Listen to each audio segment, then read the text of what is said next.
दोस्तों नमस्कार। आज मैं फिर आपके बीच में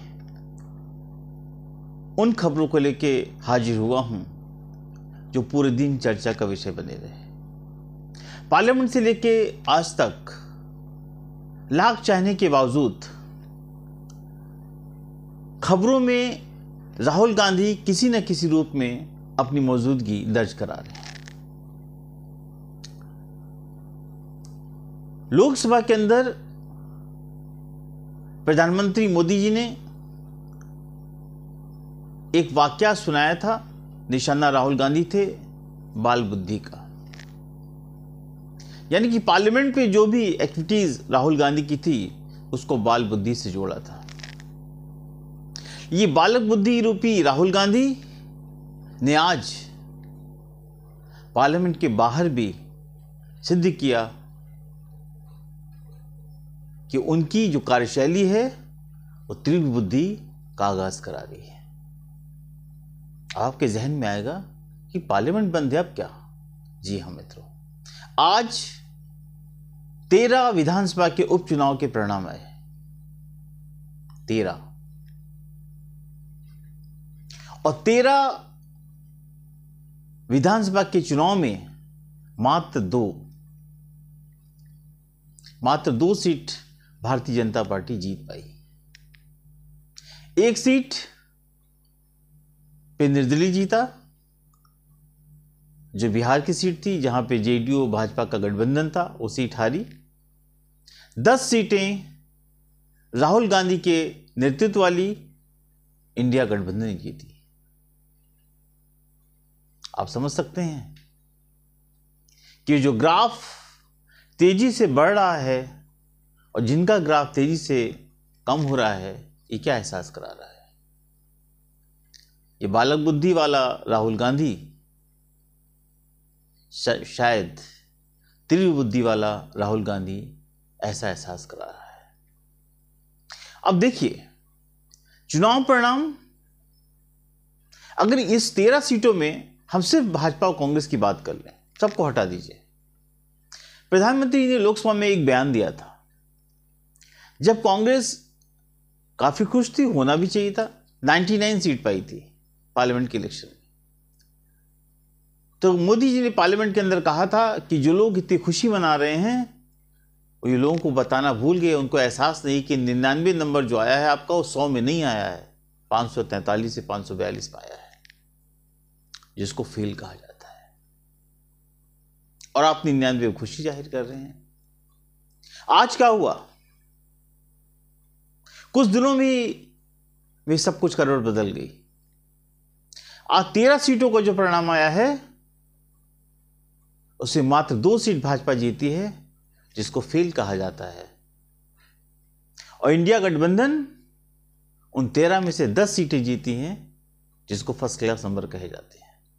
अब अगर सबको हटा देते हैं, एक बार सिर्फ भाजपा और कांग्रेस की बात कर लेते हैं, तो भारतीय जनता पार्टी ने 13 में से 2 सीट पाई है, वहीं अकेले कांग्रेस ने 13 में से 4 सीटें पाई हैं, यानी भाजपा से जस्ट डबल।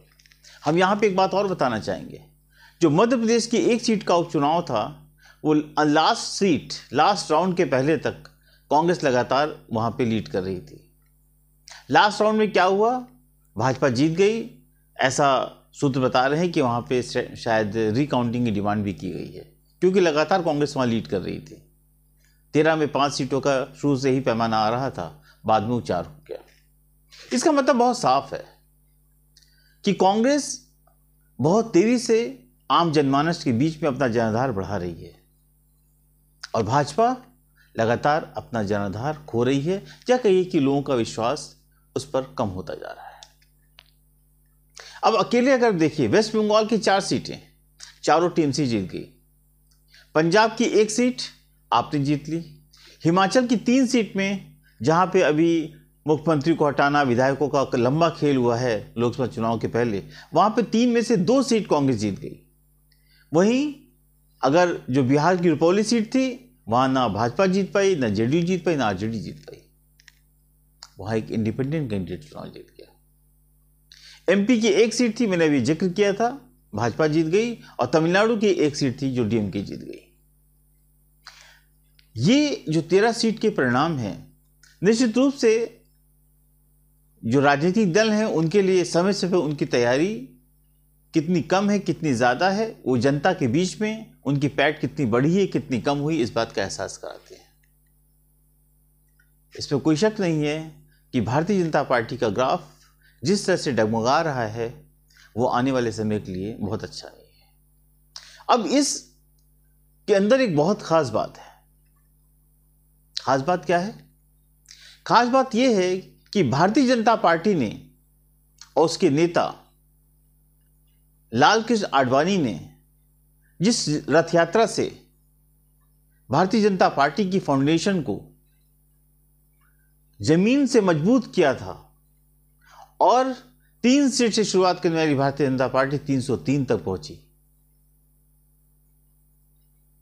जिस अयोध्या को अपनी कर्मभूमि बनाया, अपने एजेंडे में रखा, मंदिर निर्माण के ऊपर भारतीय जनता पार्टी की सारी राजनीति केंद्रित थी,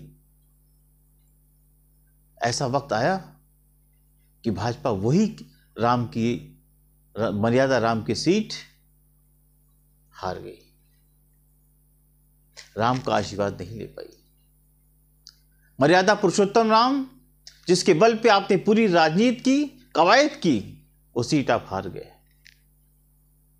चित्रकूट धाम की बांदा की सीट आप हार गए। आज क्या हुआ? कुछ महीनों पहले मोदी जी बद्रीनाथ गए थे और आज बद्रीनाथ भगवान का भी आशीर्वाद भाजपा को नहीं मिल पाया और बद्रीनाथ की सीट कांग्रेस ने जीत ली है। ये बहुत बड़ा पैमाना है कि हर वो जगह जो कि धार्मिक स्थल से बहुत जुड़ी हुई है, जहां भाजपा की एक अच्छी पैठ रही है, उसके बावजूद वहां पे भाजपा हार रही है और कांग्रेस या कांग्रेस गठबंधन के लोग जीत रहे हैं। ये किस बात का एहसास करा रहा है? राजनीति आंख बंद करके नहीं की जा सकती, सच्चाई को छिपाया नहीं जा सकता। इसके पीछे ऐसा नहीं कि कांग्रेस ने बहुत बड़ा खेल कर दिया है, आम जनमानस को लिए रात दिन एक कर दिया, नहीं। जब भाजपा भी आई थी तो भाजपा ने ऐसा कुछ नहीं किया था। कांग्रेस की गलत नीतियों के कारण भाजपा ने लगातार सरकार चलाई, आज वही हो रहा है। देखिए 2 दशक तक, 1 दशक तक मोदी ब्रांड हिंदुस्तान में चलता रहा। मोदी है तो मुमकिन है, सच्चाई है ये, इसमें कोई शक नहीं है। लोगों ने आंख बंद करके मोदी के नाम पे वोट दिया, लेकिन हुआ क्या? मोदी जी जैसा व्यक्ति रात दिन मेहनत करता रहा, 22-22 घंटे उसने काम किया, लेकिन मोदी है तो मुमकिन है के पीछे एक बहुत बड़ा काम और हो गया कि भाजपा के जो लोग थे उन्होंने काम करना बंद कर दिया। मोदी है तो मुमकिन है, टिकट ले लो एमपी बन ही जाएंगे, मंत्री बनना होगा फिर मंत्री बन जाएंगे, मोदी है तो मुमकिन है। ये मोदी है तो मुमकिन है का जो स्लोगन था, उस व्यक्ति ने तो रात दिन एक किया भाजपा के लिए देश के अंदर, लेकिन जो उसके नेता थे, कार्यकर्ता को तो टिकट मिल नहीं पाता। जो उसके नेता थे वो मोदी के नाम पर बैठे थे, टिकट मिलेगा मोदी के नाम पर चुनाव जीत जाएंगे। रोटी, रोजगार, बेरोजगारी आज भाजपा के लिए काल बनती जा रही है। अब मोदी के चेहरे को देख करके वोट देना लाजमी नहीं है, मुमकिन नहीं है, क्योंकि जमीन पे काम नहीं हुआ। अयोध्या में क्या हुआ? अयोध्या क्या मोदी के कारण हारी? नहीं। अब लल्लू सिंह से पूछिए क्या किया उन्होंने, क्या वो सो रहे थे? बड़े बड़े उद्योगपति, बड़े बड़े ब्लैक मनी के लोग ने आके जमीन में पैसे लगा के पैसे खरीद लिए। जमीन घोटाले की बात लगातार चर्चा बनी हुई है। लोगों ने कितना पैसा लगा अयोध्या के अंदर। अयोध्या राम की मर्यादा पुरुषोत्तम की जन्म स्थान था, उसके ऊपर भाजपा ने बहुत कुछ करने की कोशिश की थी। क्या इसलिए कि जितने ब्लैक मनी वाले हैं वो आकर के वहाँ ज़मीन खरीदें और अपना धंधा चलाएं? राम की भूमि धंधा चलाने के लिए नहीं थी। लेकिन इसका एहसास ना मोदी जी को हुआ ना योगी जी को, क्योंकि नीचे स्तर के नेताओं ने भाजपा की बैंड बजा दी, गरीब कामगार लोगों को हटा दिया। जमीनें लोगों की ले ली, मुआवजा नहीं दिया। ये बात पार्लियामेंट में भी उठी है, अवधेश प्रसाद जी ने उठाया है, जो प्रेजेंट टाइम सांसद हैं। तो अगर आप जनता की आवाज को दबाओगे, जनता की चीजों को दबाओगे, रिजल्ट यही आएगा। 13 में से 2 आया है, हो सकता है 1 ही होता। इसके लिए मोदी और योगी जी सीधे जिम्मेदार नहीं है। अगर भाजपा मोदी है तो मुमकिन है, इसके सहारे बैठे लोग ने यह हश्र किया है भाजपा का, और इसका फायदा निश्चित रूप से कांग्रेस और दूसरे दलों को मिलेगा, बिल्कुल मिलेगा। कांग्रेस की खामी से भाजपा जन्मी, तो भाजपा की खामी से कांग्रेस आगे बढ़ेगी। ये कोई योगदान की बात नहीं है। आज कहा जाता है कि देश आर्थिक से तीसरी महाशक्ति बनने जा रहा है। थाली से रोटी गायब है, गरीब की थाली से रोटी गायब है, सब्जी का पता नहीं है। चुनाव के पहले 50 रुपए की 3 किलो आलू खरीदने वाली जनता आज 100 रुपए की 1 और 2 किलो आलू खरीद रही है। क्या इस बात का योगी जी मोदी जी को एहसास है? आज टमाटर 100 रुपए किलो मिल रहा है, हरी धनिया 250 रुपए किलो मिल रही है। गरीब क्या खाएगा? टमाटर 100 रुपए किलो मिल रहा है, वो भी सड़े हुए। अच्छे टमाटर मार्केट से गायब, किसने गायब कर दिया? ये बैठे मठाधीश ने हिंदुस्तान के अंदर पैदा हिंदुस्तान में करते हैं और ब्लैक मनी करके उसको दाम बढ़ा के बेच देते हैं। सरकार को लगाम लगाने की जरूरत है। हर जगह सरकार नहीं खड़ी रहेगी। ये जो भाजपा के लोग हैं, इनको देखने की जरूरत थी। परिणाम 13 में से 2, यही रीजन है। रोजगार नहीं है, महंगाई बढ़ती जा रही है, कोई कंट्रोल नहीं है। एक भी ऐसी आवाज नहीं उठ रही कि महंगाई को कैसे कंट्रोल किया जाए। क्यों बढ़ गई महंगाई? चुनाव इलेक्शन रिजल्ट आया, लोकसभा का, और महंगाई बढ़ गई। ऐसा क्या हो गया? क्या सरकार ने कहा था? नहीं। आज ये मार किसको पड़ रही है? गरीबों को, बेरोजगारों को। नौकरी मिल नहीं रही है। वो एग्जाम रात दिन देते हैं, 2-2 साल 3 साल कंपटीशन की तैयारी करते हैं, पेपर लीक हो जाता है, 1 साल तक चला आता है, फिर कोर्ट में जाते हैं। उनके भविष्य का क्या होगा? वोट भाजपा को कैसे दे देंगे? सरकार को आत्ममंथन करना पड़ेगा। आप प्लेट पे सजा के अपनी सत्ता दूसरों को देने की तैयारी कर रहे हो, क्योंकि आप आम जनमानस की जो परेशानियां हैं, जो दिक्कतें हैं, उनसे मुंह फेर गए हो। मोदी है तो मुमकिन, बिल्कुल मुमकिन था। इसी मोदी है तो मुमकिन के स्लोगन ने जो भाजपा के मठाधीश लोग थे, उनको काम करने की आदत डाल दी, और इसी का फायदा दूसरे दलों को मिल रहा है। क्योंकि वो जानते हैं मोदी है तो मुमकिन है, हमारा काम हो जाएगा, एमपी हो जाएंगे, एमएलए हो जाएंगे, मंत्री बन जाएंगे, जरूरत क्या है काम करने की। आज इतनी बड़ी दिक्कतें हिंदुस्तान के अंदर हैं। आज जो बच्चे हैं, जो छात्र हैं, जो एग्जाम देने वाले परीक्षार्थी हैं, वो बेहाल हैं। वो एग्जाम की तैयारी करें, कोर्ट की तैयारी करें, कब तक वो अपने परिवार से, अपने माँ बाप से पैसा ले लेके एग्जाम देते रहेंगे, तैयारी करते रहेंगे, झूठी ढांढस बांधते रहेंगे, इस बार मेरा हो जाएगा, इस बार मेरा हो जाएगा। एग्जाम ही नहीं हो रहा तो होगा कहाँ से? पेपर लीक, छोटे छोटे एग्जाम के पेपर लीक हो रहे हैं। बात सिर्फ नीट की नहीं है। यूपी में कितने एग्जाम हो गए, जब पता करिए, पेपर लीक। आम जनमानस के दिमाग में ये जहन में बैठ गया है कि सरकार नौकरी देना ही नहीं चाहती, नौकरी के पहले पेपर आउट। 10th और 12th के पेपर आउट हो जाते हैं बोर्ड के। आखिर जनता का विश्वास कैसे जीतेंगे आप सही हैं या गलत हैं? आपकी जो कार्य प्रणाली है वो बताती है सही और गलत का फैसला क्या है।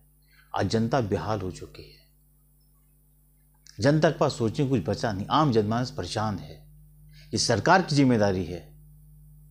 कल अभी टीचरों ने एक अल्टीमेटम दिया, हम डिजिटल पे अटेंडेंस नहीं लेंगे, सरकार बैकडोर पे आ गई, बैक स्टेप चलने लगी।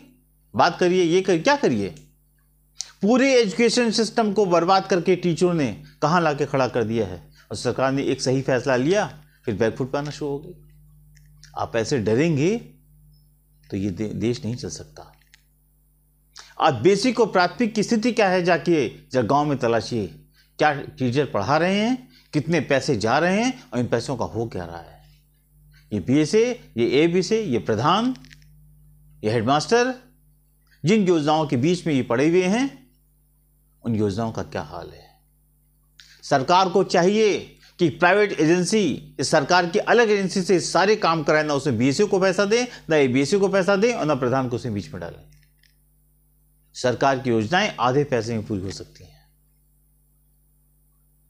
हर योजनाएं कमीशन की भेंट चढ़ जाती हैं। इसमें योगी और मोदी जी क्या करेंगे? इसमें ऐसे हालात में सरकार को सोचना पड़ेगा। ये तो हालात तो ऐसे बन चुके हैं कि हर चुनाव में भाजपा हार रही है और हारती जाएगी और दूसरे दल आगे बढ़ते जाएंगे। बालक बुद्धि अपनी तीव्र बुद्धि का एहसास कराता रहेगा। ऐसा नहीं है कि उन्होंने कोई जाके बहुत बड़ा काम कर दिया है आम जनमानस के बीच में। विश्वास पैदा करने की कोशिश की, वो सफल हो रहे हैं। क्यों? क्योंकि आपका विश्वास बढ़ता जा रहा है, उनके प्रति विश्वास बढ़, क्योंकि जनता को अल्टरनेटिव चाहिए, कोई ना कोई अल्टरनेटिव चाहिए और आप उसको देने में सफल नहीं हो पा रहे हैं। ऐसे हालात में स्थितियां दिन प्रतिदिन खराब होती जा रही हैं। मैं समझता हूं कि इस चुनाव के परिणाम भारतीय जनता पार्टी को जगाने का काम जरूर करेंगे। अगर अभी नहीं जागे तो आप सोने की तैयारी कर लीजिए, क्योंकि दूसरे दल एकदम पुख्ता तैयारी कर चुके हैं आपकी खामियों को निकालने का, और जनता ने फैसला कर लिया है अब हम आपके साथ नहीं जा रहे हैं जब तक आप हमारी खुद की परेशानियों को अपनी परेशानी नहीं समझेंगे। अंत में मैं यही कह सकता हूं कि जो भी ज्वलंत मुद्दे होते हैं जो आपके बीच में हम लाते हैं, उसकी विवेचना करना, उसकी सच्चाई को आप तक पहुंचाना मेरा कर्तव्य है। हमारे वीडियो कैसा लगा इस पर अपनी राय अवश्य दें, लाइक करें, सब्सक्राइब करें और अपना प्यार बांटते रहें। मैं हूं सत्येंद्र श्रीवास्तव। कल मैं फिर नए मुद्दे को लेकर उसकी विश्लेषण करने के लिए आपके बीच में उपस्थित होऊंगा। नमस्कार।